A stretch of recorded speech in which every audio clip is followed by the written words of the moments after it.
All right, ladies and gentlemen, welcome on into the NAIAFBALL live show week 5. Holy cow, it has absolutely been a week here. Let's start out telling you we are powered by AdCraft Custom Apparel and Merch. Your custom apparel, merch, and uniform experts, the best in the business.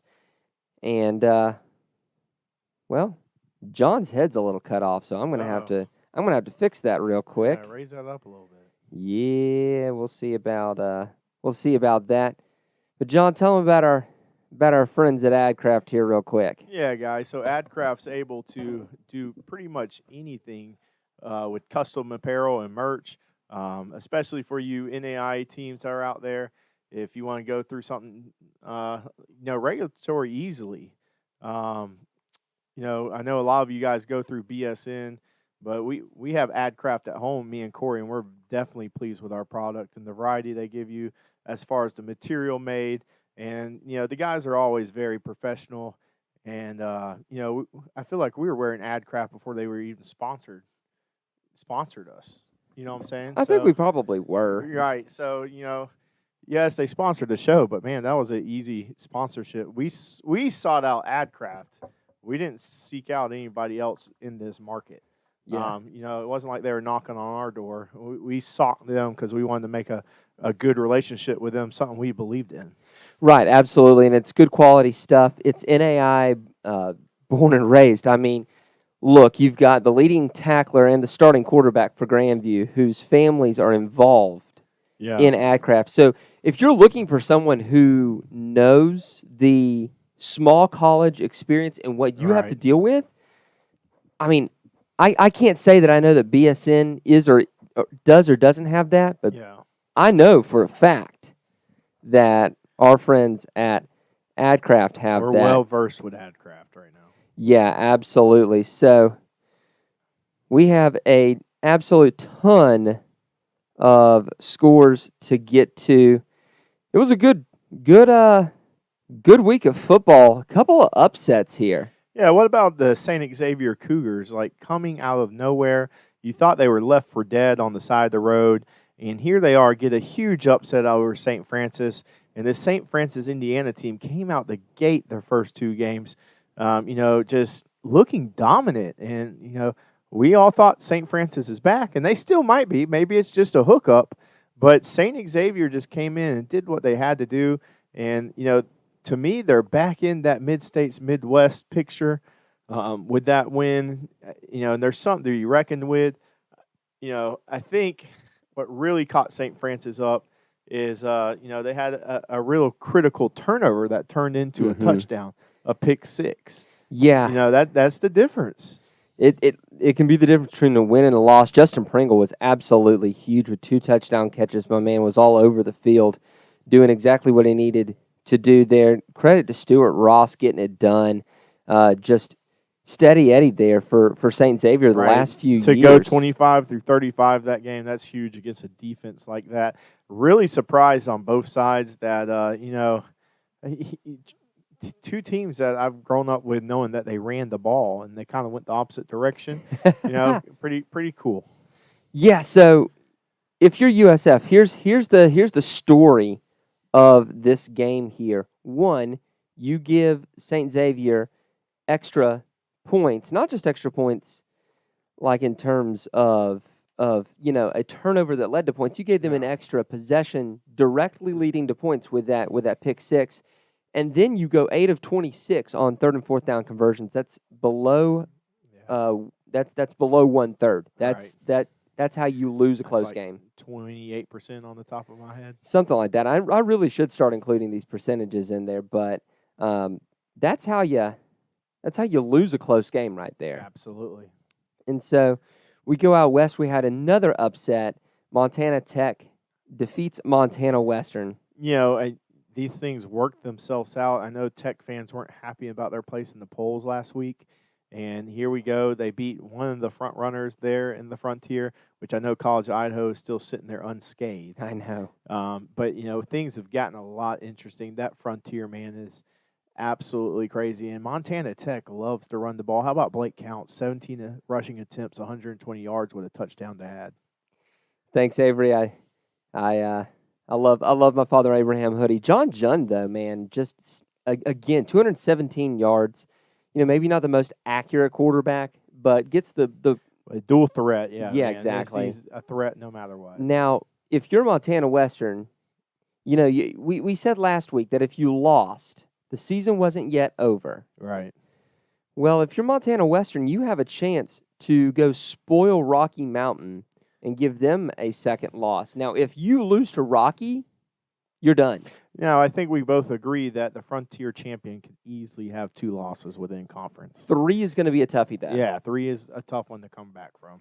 And so if you're Montana Western, you've got to have this next one. It's so critical up against Montana Tech, but you can make your chances better. Absolutely. If you beat Rocky Mountain. So this was a statement game for St. Thomas. Yeah, you messaged me in the middle of the game about how St. Thomas was really having their way with Southeastern running the ball, but so was their defense. That's true. In all aspects. That's true. I thought the defense for St. Thomas was even more impressive, really, corralling that Southeastern offense, which has been high power throughout the years. And, they started out hot, too, this year with their first 4 games. They beat a Division II Savannah State team, right. Southeastern did. But, St. Thomas looks great. Yeah, I mean, you limit Kalen Wiggins to 97 yards on 7 of 24 passing. That's not going to get it done. With only, and those 7 passes, just weren't much at all. 3.9 yards per pass attempt. That's going to be that's a toughie for the Fire right there. Credit the St. Thomas defense. You talked about it. 7 sacks. They were 12 getting tackles for after loss. Wiggins all night, and they were just corralling those running backs behind the line of scrimmage. That's how you win football games, is putting an opposing offense in down and distance situations where they don't want to be. Right. That's how you're going to do it. Now, that one wasn't close, but this one sure as heck was. Yeah, Avila had the upper hand most of the game, correct? Yeah, until the very end. And, we were getting messages constantly like, look at the Avila score, look at the Avila score. Oh, we were watching. Shout out to Southwestern bowing their necks and coming out to win that game near the end. Yeah, Brad Cagle, the wily old vet, leads them down the field and really gets it done. I mean, Drew Smith there for Southwestern was one of my finalists for Defensive Player of the Week. Just got beaten out a little bit, but that's a heck of a performance. Yeah, that looks sexy in the box score. It sure does. And good and well, I do rarely bring up penalties. Right.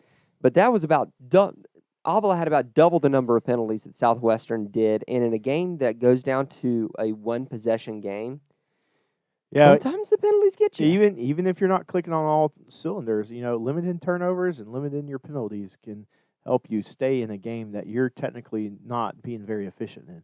Exactly. So we go back east, and this one was not a game as far as we wanted to. We had heard so much about Lee Kirkland and credit the Bethel defense. Yeah, Lee won the NAIA Player of the Week for the official NAIA last week.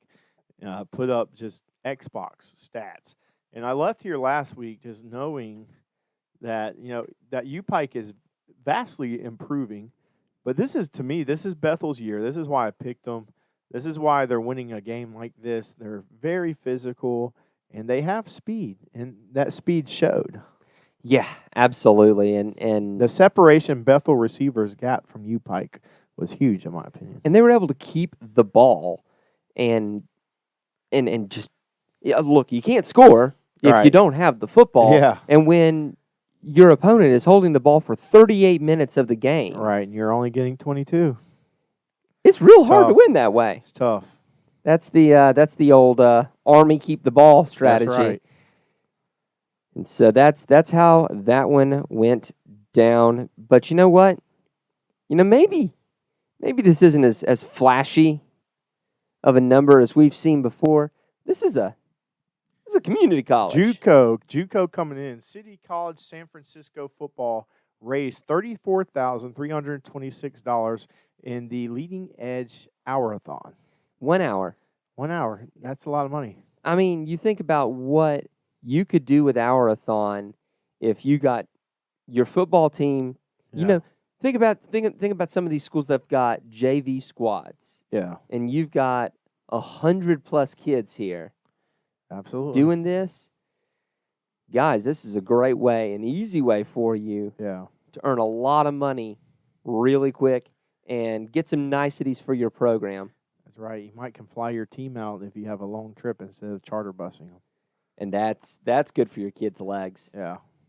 So we thank Leading Edge for sponsoring us and sponsoring our top 25 poll. All right, let's get to the getting. Yep. Tex West comes in, re-enters the poll at number 25. Yeah, they had a bounce back win this past week, and we know they're the real deal. They really are. They're very clearly the number 2 in the Sooner. Yeah. Well, I'd not say that. If two or three. Top 3. So. Okay, yeah, they're top 3. I always forget about Langston. Langston's coming. They're still undefeated. They're going to be quiet. undefeated for a while. Yeah. So Langston, we see you. I we know you're not see going it. to get listed, but I know you got votes. Oh, they are. You just keep waiting. Oh man, you just keep waiting. Montana Western falls 6 spots to number 24, down but not quite out. Yeah, so I think they've been competitive enough all year. They should definitely be there, especially they're going to have a win over a conference champion that will probably make the playoffs. Right, exactly. A little bit of reshuffling in here. So some of these are going to be a little odd. I think kind of at this quarter season point, or almost mid-season, we've got some folks that are kind of reshuffling their poll on what they've seen and kind of wiping the slate clean, because we see Concordia off of a bye here going down 1 to number 23 off that bye week. A little bit of poll inertia in a negative sense, maybe. And let's remember, Concordia is 1-1 in NAIA play. Right. So. I think it's that loss that really hurts them there. And I love the ranking of 21 and 22 here. I'm glad we got this right. We did get it right here. Head over Carroll. But how about Carroll? They had a really impressive week last week. They really did a good job beating Southern Oregon 26-14. Montana Tech obviously gets the win over Montana Western to right the ship here in our poll. Frontier is filled with top 25 teams right now. It really is, and it should be in reality as well. I haven't gotten a good look at the coaches poll when it came out this week, so we'll see once I get a good look at it. Number 20 is Langston. There we go. There's the Langston. Undefeated Langston Lions are putting up a show through the air, just offensive in general. We are waiting for them to play Tex West, and we are waiting for the OUAZ game. Absolutely. That's really what you got to do if you're Langston. And also, you can't slip up to Louisiana Christian. Absolutely not. You know, number 19 is Kaiser. Kaiser goes down 4 off of a bye week. Again, there's a little bit of rejiggering. Let's remember, they're 1-0 in NAIA play. Right, and they get a chance this week against a tough Florida Memorial team. Yeah, they get to show their stuff, which I think they won't have. I think they beat them by a couple scores. Yeah, I think so too. Kansas Wesleyan at number 18 has a little bit of negative poll inertia there, lowering or going down 1 spot after a win against hated rival Bethany. Absolutely. Number 17, Rocky Mountain, coming in at 3-1 with 55 votes. I think that's a good spot. They're up 3. And they have that game against Montana Western that they've got to win if they want to stay in the race. It's huge. And then Midland, the heavy riser here, up 6 after beating Jamestown. Right now, Corey, they're number 3 in the GPAC. They are, because with Dort losing losing to Doane in an overtime game where their offense didn't look so good either way. But you've got Midland that's 5-0, and I think undefeated in the GPAC, which means they're actually number 2 in the GPAC standings. They are, but we know they're number 3 until proven otherwise. I'll troll a little bit there for that. I know it's good for me. Bethel at number 15 wore the hoodie here today. Yeah, I thought they'd be a little higher, to be honest with you, but They dropped a spot even after beating Ottawa. Like I said, there's a little bit of rejiggering that's going on in this poll that I think is going to work itself out in the next week I or really two. like Bethel. I do too. St. Thomas at number 14 rises 2 spots in the poll. They've already got a forfeit win for this upcoming week in the book, so they have now officially, as of today, moved to 4-1. Fort Lauderdale. Okay, yeah. So it's a countable game. Yeah, it's a countable game. It's a countable game. That's about all we can say about that. Southwestern at number 13 drops a spot on a close win. I don't mind that so much. Yeah, I think we're going to figure out more when they play Bethel and Kansas Wesleyan. Because that flip-flopped with College of Idaho. Right. So I don't mind that too much. College of Idaho who yeah, goose-egged. Yeah, the boys of Caldwell had a big win last week. So I don't mind that. A close conference win and a blowout conference win. Yeah. I don't mind that rejigger. Ottawa, Arizona, number 11, they are creeping back to that top 10 where they were a couple years ago. This one kind of boggles my mind. Ottawa of Arizona beats a good Louisiana Christian team 45-13. Right. And drops 2 spots. I know my friend Vince from Varsity Sports is going to be all over us yeah, absolutely. on that one. And that's Why? Okay. Yeah, that's I was a little surprised to see that one right there, especially with Reinhardt at number 10 rising a spot after starting slow again against St. Andrews. Yeah, I would say Reinhardt looks like the Kaiser of last year, if that makes sense. This is a really good week for them to have a bye week, I think. I think they kind of get a I think minute. so, too. Yeah, just a little different offensively to me. They look, Yeah, they don't look like they're quite clicking. In 2 weeks to get it figured out might be just what the doctor ordered. But they are by far the best in their conference. Right. There's going to get an automatic. no question about this. Benedictine. Oh, wait. I forgot to change the slide. Silly Cory. Tricks are for kids. Reinhardt. Benedictine. There we go. Benedictine goes up 1 spot here after beating Graceland 72-32. I think Benedictine is one of these teams that are closer to the top 5 teams than they are to the 10 through 15 teams, if that makes sense. That makes a lot of sense, actually. And honestly, if we look back at 13-14, Southwestern St. Thomas. Yeah. Southwestern has 90 points. St. Thomas has 75 points. Right. So you're talking about a 15-point gap there. I think we're starting to get solidified once we get to these next 2 slides. Oh, I definitely think we are. You talk about Benedictine, they are actually tied with Reinhardt. That should be tied 9 there. They both have 105 points there. I don't mind that too much. Indiana Wesleyan at number 8. They get a shot this week to prove that 8. Yep, and then my pick at 7, which I think I had them higher, Bethel, Tennessee. The Wildcats out there in McKenzie have looked really sharp to me.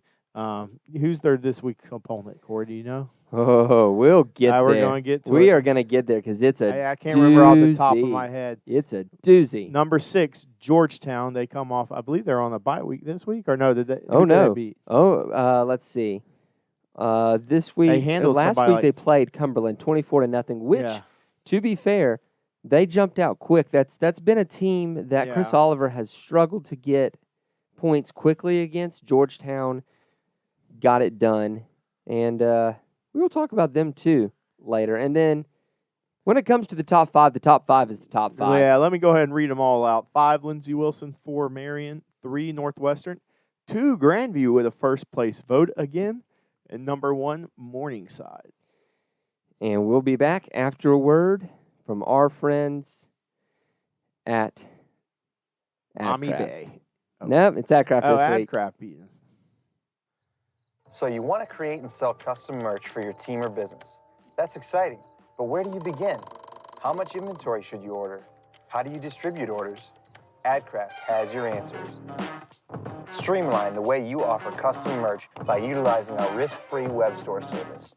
We ship directly to each customer, and we have the fastest turnaround in the game. Raise funds for your team or get merch to your employees and patrons. Contact AdCraft today and let's bring your merch to life. We are very thankful to AdCraft, as we said before. We're also thankful to Mommy Bay Turf and Turf Nation. There we go. Just an absolutely beautiful field. John Overton writes in, how did Ottawa Arizona drop 2 spots after a win? Midwest biased? There's no Midwest bias here. Hey, I will say out of the 7 voters we have, 2 of them are in that Ottawa, Arizona area, and they are very friendly to OUAZ. So we've got, looking at it, we've got one that's right there in Arizona. Yeah. We've got one that's in the Dakotas. We've got one that's in Oklahoma, which is Sooner territory. Right. I'm going to say that I think it's not of OUAZ. I think it is more of the Sooner Athletic in general. Yeah, I think you're totally right there. They'll Like be back it'll work up. itself out. Yeah, and like I said, I totally think that they'll get rejiggered there. But man, we're so thankful to Mommy Bay Turf and Turf Nation. Gosh dang, what a beautiful field under the lights. Yeah, when the lights hit turf at night, man, that is something beautiful. It's fantastic. You know what else is fantastic is what Jalen Gramstad did this week against Concordia, Nebraska. Had to the come Bulldogs came out 14-0 to start the game, or was it 10-0? It was 10-0. 10-0. So what a great effort to lead your boys back, and not only lead them back, but dominate the rest of the game after that slow start. So he came off the bench here. So you come off the bench, you go 9 of 11 with 179 yards, 14 attempts, 184 yards, and 4 touchdowns. 5 touchdowns total. Crazy. Scored all of your team's touchdowns, whether rushing the ball or through the air. Right. And let me tell you, I know the Northwestern logo's been this way for a little bit now, but I love the new logos. I really am digging the new logo.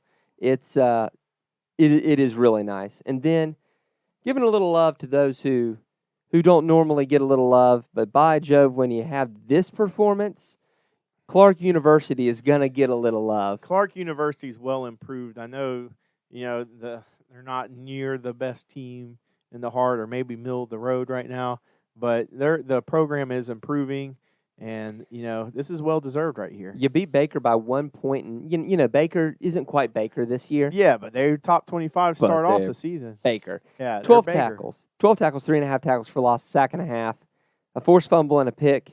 Like I said, the guy from Southwestern was a finalist for this. Yeah. But you get a forced fumble and a pick. An interception. Yeah, you're causing 2 of them, man.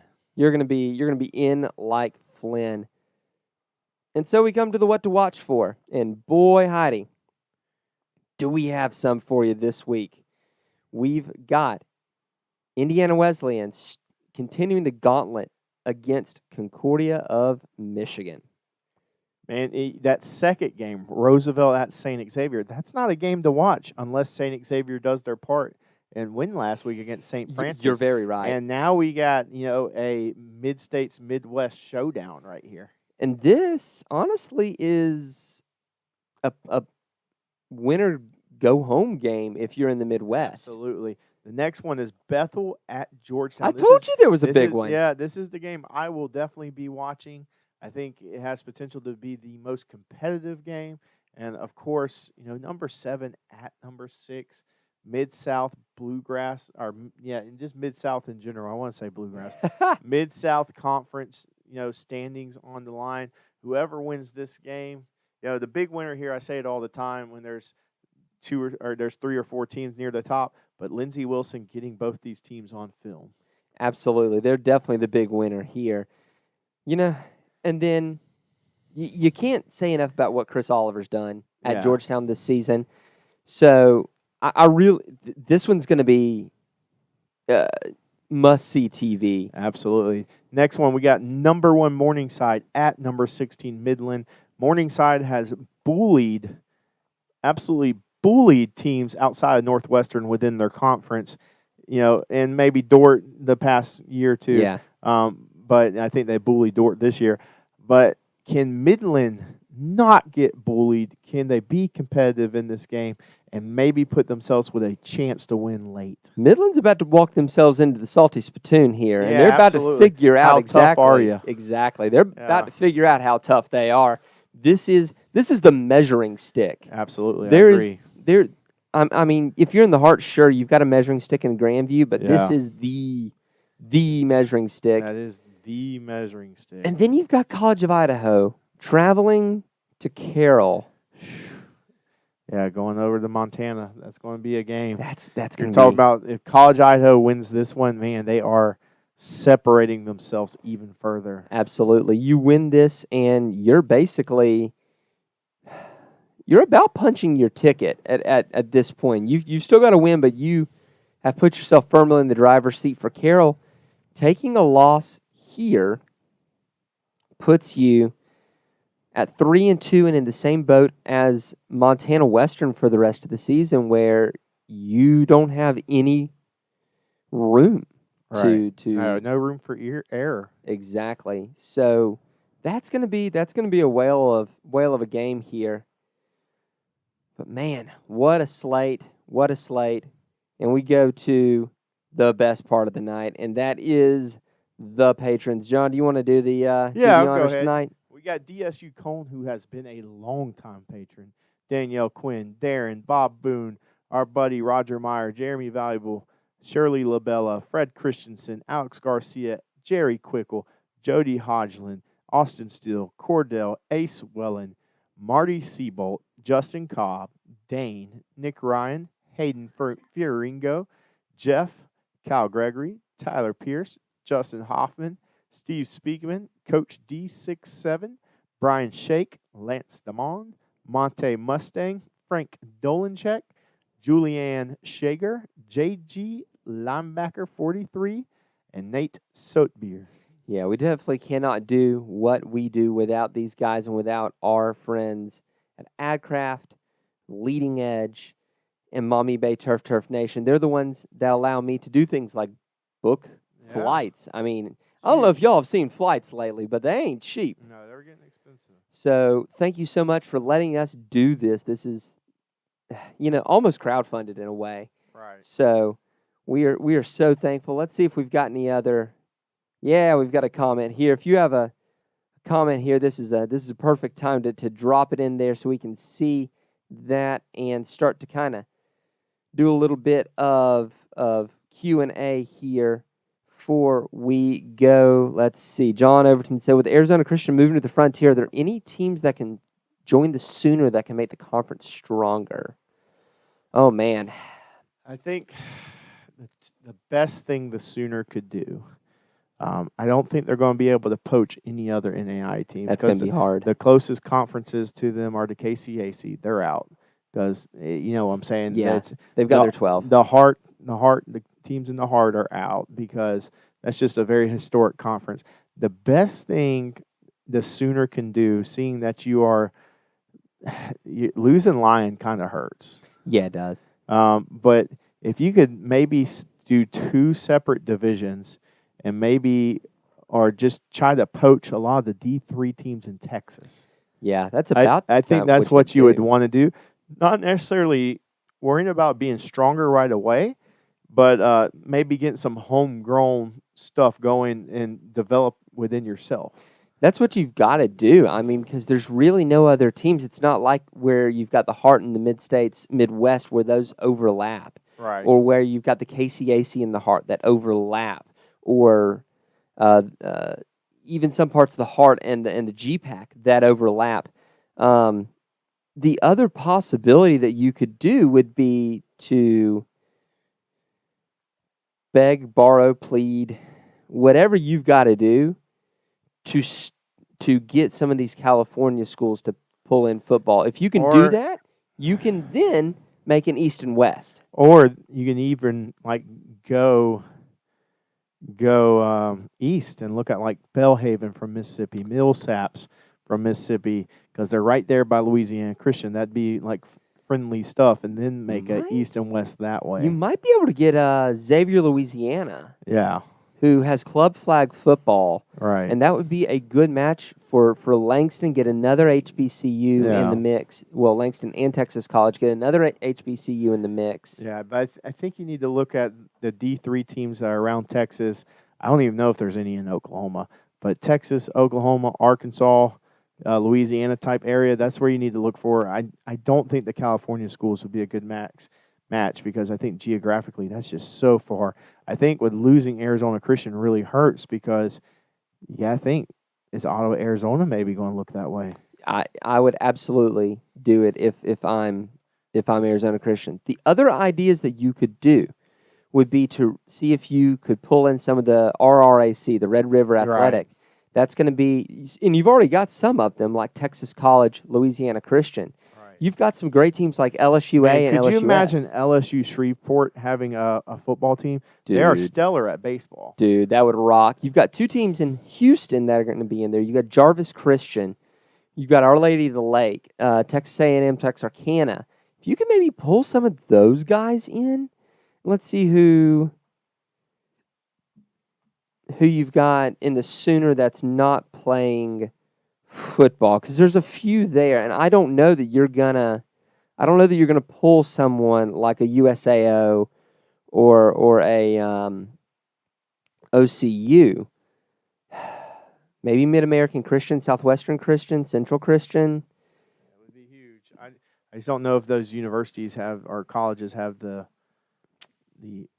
get-go to start these football teams. Yeah. I think you either got to poach D3 schools from Texas to East, or you need to hopefully find some teams willing to pick up a football program. Stephen Cutler says, how do you guys feel about Waldorf this year? Honestly, I feel no way about anybody in the Frontier until they play Dickinson State. North Star, you mean? Yes, thank you. Good grief. Waldorf, they had a rough week against the defending D2 national champions, Ferris State. But, like Cory says, as much as Dickinson State, they had that loss against Montana Western and then Black Hills State, they're still kings of the North Star till they're not. You're going to have a rough month of October. Presentation is better than it was. I think they beat Presentation. You absolutely beat Presentation. I think they beat Mayville. That'll be a toughie, but you can do it. I wouldn't be surprised if Mayville came out swinging. Yeah, but we're all eyes on that October 15th matchup against Dickinson State. And then you play Valley City State at home. If you can get through October and you're undefeated, you're going to the playoffs. I agree. I mean, there's no two ways about it. Honestly, you knock off Dickinson State. If you want to be the best, you got to beat the best. So far, over the last few years, we've been watching Waldorf, and they haven't been able to knock off Dickinson State. Right. So you got to do that. Same thing for Valley City State. They weren't able to do it earlier in the year. Obviously, Mayville wasn't able to do it last week against Dickinson State. Didn't look awful. They didn't look outmatched. Yeah, it's the game got away from for sure. Yeah. So, but it's definitely. Heck, if I'm the North Star, I do a scheduling alliance with the Sooner in a heartbeat. Yeah, I would. That's what I would do, because those are good quality teams that you can do some games with, and it keeps you from having to schedule these really gnarly games against some tough D2, D3 opponents. Yeah. John Perry says, how are you guys feeling about Reinhardt after these first 4 weeks? Like we said earlier, that bye week is going to feel really good. Yeah, I'd like to see Reinhardt kind of pick up the pace a little bit, especially on, getting separation from some of these teams. That point game, and like I said, I think Point's better than what they have been, but I think the offense really needs to pick it up. I know they had a good game against St. Andrews last week and really lit up the scoreboard getting 30-plus points. But just watching them, that offense against Point, and then especially Bethel, where Bethel held them single digits, Cory. I think, like we said, they're going to win the Appalachian, no doubt. They're going to win their conference. They're going to get a playoff bid. I just don't think they're going to make a run this year.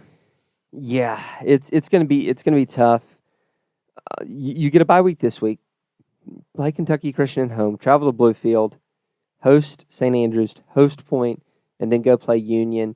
You should be able to cakewalk the rest of the AAC, but you got to work on yourself because the playoffs aren't going to be any sort of cakewalk. No, not at Our friend Joey from Midwest Sports says no other school currently in the Sooners looking to start football anytime soon. I know. That's Joey. that's the problem.